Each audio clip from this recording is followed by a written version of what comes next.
Hello everyone. So once again I have come to you people to explain this particular chapter. So this is the part 2 of people as a resource.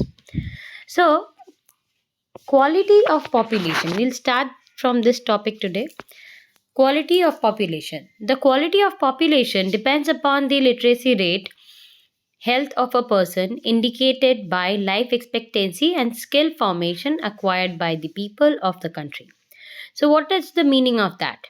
Quality of the population means what is the what is the quality. Whether it is good or bad, that depends upon the literacy rate. How many people are educated, what type of health condition a person has, what life expectancy a country prevails, and also the skill formation which is acquired by the people of the country. That actually shows the variety of quality of population. The quality of the population ultimately decides the growth of the country. If the quality of the population is good, in that case, definitely the growth rate of the country will be higher, and if not, then the growth rate of the country will be lower. So, literate and healthy population are an asset. So, better we need to do what? We need to make the entire population literate and also give the proper health facilities, which I have already explained before. Now, education. Sakal's education in the initial years of his life bore him the fruit in the later years in terms of a good job and salary. So, as we have read the story about the Sakal and Vilas, from there we can conclude that Sakal's education gave him a better life in future. He got a good job and also very good salary and also promotion. We saw education was an important input for the growth of Sakal. It opened new horizon for him, provided new aspirations and developed value of life.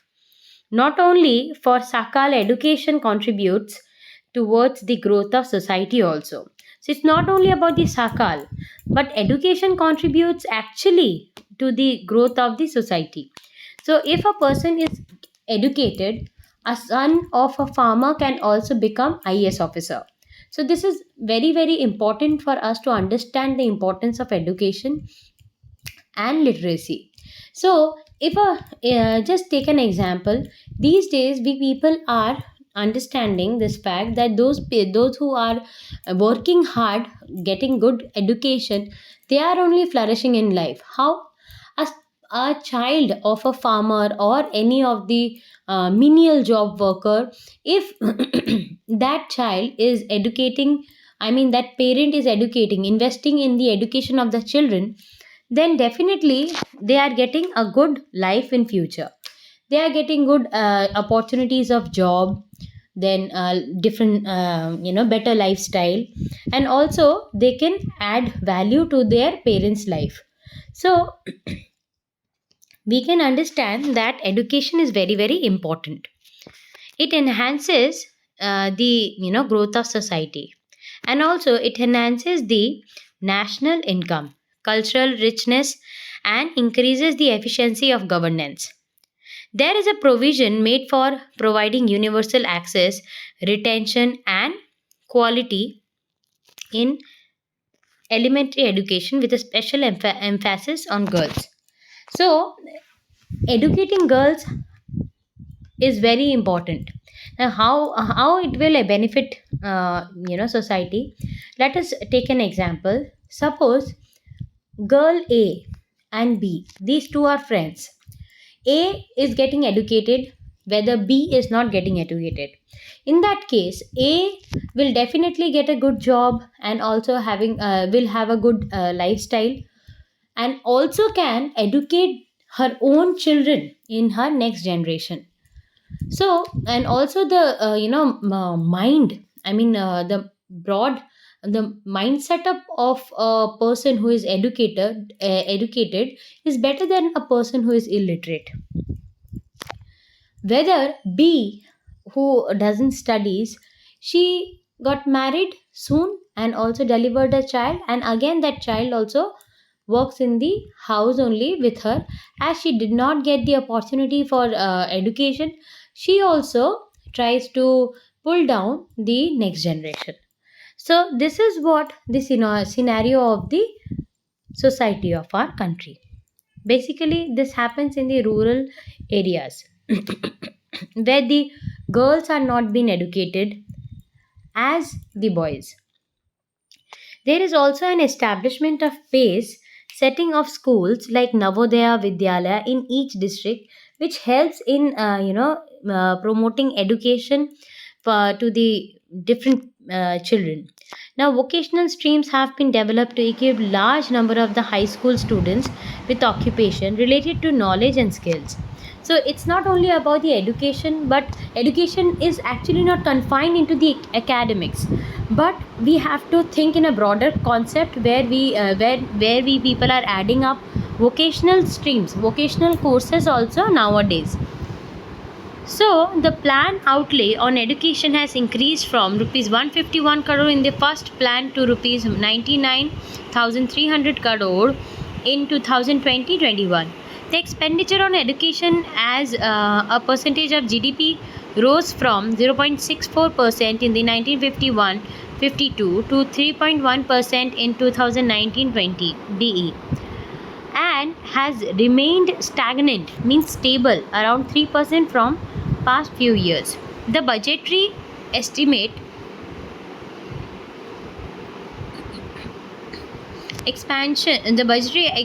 estimate as stated in the budget document of the Union State Government, Reserve Bank of India, the expenditure on the education as percentage GDP has declined to 2.8% 2021, 2020 and 2021. The literacy rate has increased from 18% in 1951 to 85% in 2018. Literacy is not only a right, it is also needed if the citizens are to perform their duties and enjoy their rights properly. However, a vast difference is noticed across different sections of the population. Literacy among males is nearly 16.1% higher in urban areas as compared to the 16.1% in the higher than female, and it is about 14.2% higher in urban areas as compared to the rural areas. As per 2011 census, literacy rate varied from 94% in Kerala to 62% in Bihar. Imagine about the literacy rate of Kerala and Bihar. Kerala, where it is 94% literacy rate, and only 62 in Bihar. So we need to focus upon Bihar then. The primary schools system 1 to 5 has expanded to over 7,78,842 in 2019-20. Unfortunately, this huge expansion of school has been diluted by the poor quality of schooling and high dropout rates. So, Sarva Shiksha Abhiyan is a significant step toward providing elementary education to all the children in the age group of 6 to 14 years by 2010. It is a time-bound initiative for the central government in partnership with the states, the local government and the community for achieving the goal of universalization of elementary education. Sarva Shiksha Abhiyan. Along with it, bridge courses and back to school camp have also been introduced. Midday meal schemes have been implemented to encourage the attendance and the retention of the children in the school, that improve their nutritional status also. These policies could add to the literate population of India. Now, the gross enrollment ratio in the higher education in the age group of 18 to 23 is 27% in 2019-20, which would be broadly in line with world average. The strategy focuses on the increasing access, quality, adoption of state-specific curriculum modification, vocationalization, and networking on the use of information technology. There is also focus on distance education, convergence of formal, non-formal, distance and IT education institutions.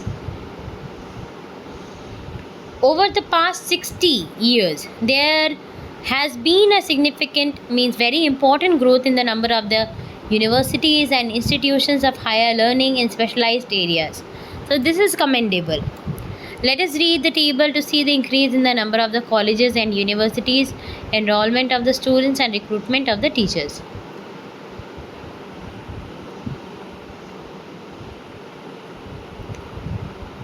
Now, health. Firm maximize profit. Do you think any firm would be introduced to employ people who might not work efficiently as healthy workers because of the ill health? Obviously not. None of the institution will provide any of the job to you if you are not at all active. So, do you think any firm would be introduced to employ people who might not work efficiently? Obviously not. Everybody needs a very efficient worker. So the health of a person is very, very important. Okay, so the health of a person helps him to realize his potential and the ability to fight illness. She will not be able to maximize his her output if a person is sick. That is true. So health is an indispensable basis for realizing one's well-being. Henceforth, improvement in the health status of the population is very, very important, and not only it is for the betterment of our society, but also for the betterment of the each and every individual. So if each and every individual will be healthy enough, then only our society will work properly, right? And the improvement of our economy will happen. So henceforth, improvement in the health status of the population has been the priority of the country. Our national policy too aims at improving the accessibility of the healthcare, family welfare and the nutritional services, with a special focus on the underprivileged segment of the population. So there are a number of people, those who are underprivileged. So the government is taking a number of initiative so that they can be no more underprivileged. So all the healthcare facilities and also family welfare, nutritional service are focusing upon these people. Over the last 5 decades, India has built a vast health infrastructure and has also developed the manpower required at the primary, secondary and the tertiary sector in government, as well as in the private sector.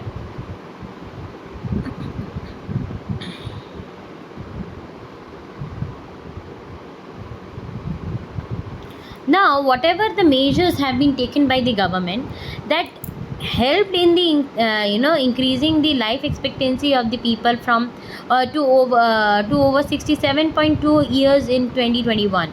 Infant mortality rate IMR has come down from 147 in 1951 to 28 in 2020. Crude birth rate have dropped to 2020 and death rate to 6 2020 within the same duration of time. So, increase in the life expectancy, improvement of the healthcare, child healthcare are useful in assessing the future progress of the country. Increase in the longevity of the life is an indicator of the good health, good quality of life marked by self-confidence. Reduction in the infant mortality involves the protection of the children from infection, ensuring the nutrition of both the mother and child care. So this is the chart. You can see health infrastructure over the years. With the help of this chart, you people can understand that how much the health infrastructure have been developed in our country. So Dsc, Phc, Chc. See, in 2014 it was 182,709, whereas in 2021 it is 194,349. Huge development. Dispensaries and hospitals 29,715 in 2014 and 2021 36068 under Ayush management. So great initiative taken by the government, and where the development is seen by us. So rest of the things you people can go through and understand. There are many places in India which do not have even these basic facilities. There are only 542 medical colleges in the country and 313 dental colleges. Just 4 states like Andhra, Karnataka, Maharashtra and Tamil Nadu have the maximum number of medical colleges. So these should be taken care and obviously the government should enhance the number of these colleges. Now, unemployment. Sakal's mother Sheila looked after the domestic chaos, children and helped her husband Bhutta in the field. That we have already studied in the story. Sakal's brother Jitu and sister Situ spends their time playing and roaming. Can you call Sheila or Jitu or Situ unemployed? If not, why? See, unemployment is said to be exist when people who are willing to work at the going wages cannot find job. Sheila is not interested in working outside her domestic domain. Jitu and Situ are too small. I mean, they were too young to be counted in the working zone, working force. Neither Jitu, Situ or Sheila can be counted as unemployed. The reason behind that was they all were very young. The workforce population includes people those who are from 15 years to 59 years. Sakal's brother and sister do not fall within this age group, so they cannot be called unemployed. Sakal's mother Sheila works for the family. She is not willing to work outside her domestic domain for payment. She too cannot be called unemployed because she was not willing to. Who is unemployed? A person who is willing to get a job, even have that degree and proper qualification, but still not getting any job. That person can be known as the unemployed person. So Sakal's grandparents, although not mentioned in the story, cannot be called unemployed. In case of the India, we have unemployment in rural and urban areas. Rural means the people those who are in village, and urban in cities. However, the nature of the unemployment differs in rural and urban areas. That is true. In case of the rural areas, there is seasonal and disguised unemployment. Now, you people will think, what is the meaning of seasonal and disguised employment? Let me give an example. See, a person A, suppose lives in rural area. After sowing, after plantation of paddy, there is a gap. There will be gap for few months till harvest. So that is actually the seasonal break, seasonal gap.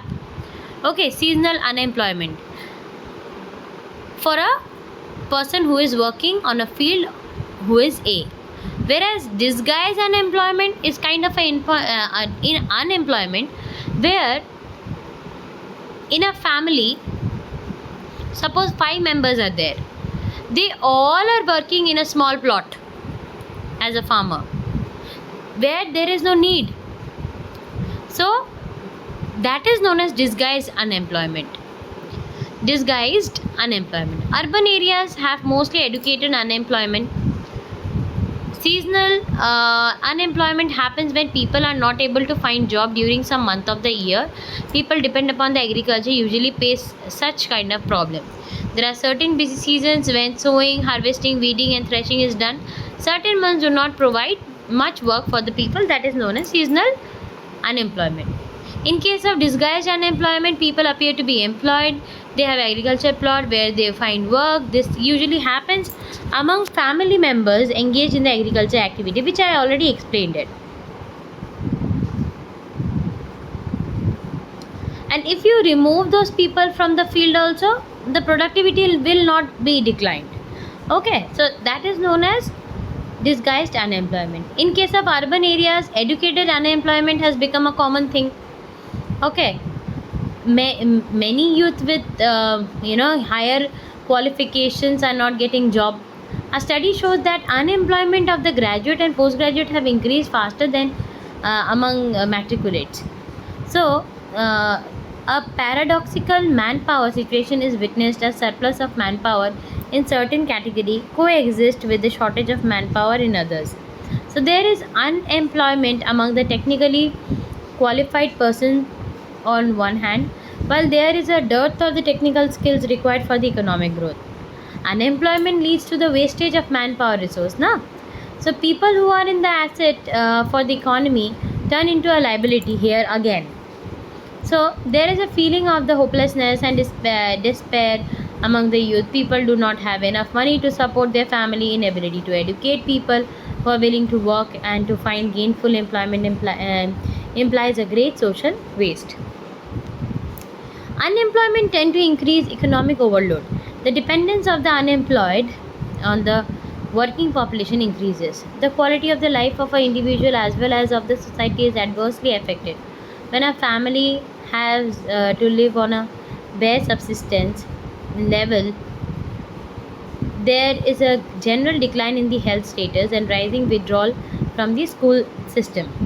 Hence, unemployment has very important. It has put an important impact on the overall growth of the economy.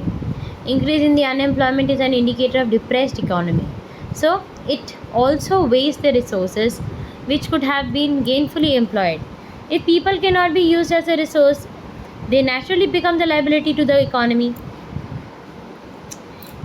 In our country, statistically, the unemployment rate is low. A large number of people represented with the low income and productivity are counted as employed. They appear to work throughout the year, but in terms of their potential and income, it is not adequate for them. The work that they are pursuing seems forced upon them. They may therefore want another work of their choice. Poor people cannot afford to sit idle, na? They have to work something or the other to get earning. Their earning keeps them on a bare subsistence level. Moreover, the employment structure is basically self-employment in primary sector. The whole family contributes in the field even though everybody is really needed. But that's what I have said about the disguised unemployment. But the entire family shares what has been produced. This concept of sharing of work in the field and the produce raised reduces the hardship of unemployment in the rural sector. But this does not reduce the poverty of the family. That is true, because whatever is being produced is not enough for the entire family for the entire year. So gradually the surplus labor from the every household tend to migrate from the village in search of job. Let us discuss about the employment scenario in the three sectors mentioned earlier. Agriculture is the most labor absorbing sector of the economy. In recent years, there has been a decline in the dependence of the population on agriculture, partly because of the disguised unemployment discussed earlier. Some of the surplus labor in agriculture has moved to either the secondary or the tertiary sector. In secondary sector, small scale manufacturing is the most labor absorbing. Even nowadays, you people know very well that people have started their own business. So in case of tertiary sector also, various new services are now appearing, like biotechnology, information technology, etc., etc. Story of the village.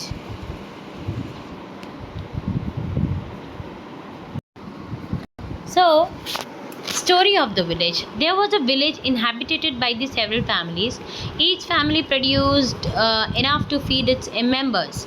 Each family member met its need by the members making their own clothes and teaching their own children. One of the families decided to send one of its son to an agriculture college. The boy got his admission in the nearby College of Agriculture. After some time, he became qualified in agro-engineering and came back to the village. He proved to be so creative that he could design an improved type of plug, which increased the yield of the wheat. Thus, a new job of the agro-engineer was created and filled in the village. So the family in the village sold the surplus in the nearby neighboring village. They earned good profit which they shared among themselves. Inspired by the success of the family, after some time held a meeting in the village. They all wanted to have the better future for their children too. They requested the panchayat to open a school in the village. They assured the panchayat that they would all send their children to school. So at least they understood the importance of literacy here. No, that's why they wanted their children to go to school. The panchayat, with the help of the government, opened a school. A teacher was recruited from the nearby town. All the children of the village started going to school. After some time, one of the family gave training to his daughter in tailoring. She started stitching clothes for all the families of the village. For everyone now wanted to buy and wear well tailored clothes. Thus another new job, that of the tailor, was created. This had another positive effect. The time of the farmer in going far for buying clothes was saved. As the farmer spent more time in the field, the yield of the farmer went up. This was the beginning of the prosperity. So the farmer had more than what they could consume. Now they could sell the surplus to the market. Over the time, the village, which formerly had no job opportunity in the beginning, started to get many jobs like teacher, tailor, agro engineer, and many more. This was a story of the simple village where the rising of the level of the human capital enabled it to evolve into a place rich with a complex and modern economic activity. So this was all about the chapter. Hope you people have understood this chapter. And see, basically we have to understand the concept of this chapter, which is very simple and short. That to to make the population as an asset, what we need only good knowledge, proper training, medical care, proper education, and also vocational courses, etc., etc. This can enable the entire population to become an asset rather than liability. So this was the whole story of the people as a resource. Hope you people have liked this chapter. Go through this chapter line by line, understand each and everything, and please do like, share, and comment, and also subscribe this channel, because this channel is not only for the people those who are preparing for the competitive examinations such as Ctet, Kendra Vidyalaya, Navodaya, Dsssb, etc., etc., but also for the people those who are preparing for UPSC and also the other civil servants of state level. Because see, as we people can understand that what we need in the beginning, we need each and every explanation of the NCRTs, right? And starting from class 9th, if I'll start from class 9th, then 9th, 10th, 11th, 12th, these 4 classes are very very important for all the civil servants. I know very well, you know very well. So better you people come to this channel, try to understand the concept which I am explaining as I am going through each and every single line. Hope you people understand this video. And if you don't, then please comment me, please share this video if you like it, and also subscribe this channel so that I can update you with more relevant things, I mean more relevant topics which is necessary for you all. And even the students those who are giving class 9, they can also get benefited from this this channel and also the videos which we provide, because definitely you people will get to know about the various chapters and understand each and every topic which is relevant for you all people. Hope you people have understood very well, and stay connected. Give your comment, motivate us to make more and more video. Hope you people have liked it. Please like, share, and comment. Subscribe this channel if you like. Thank you. Bye.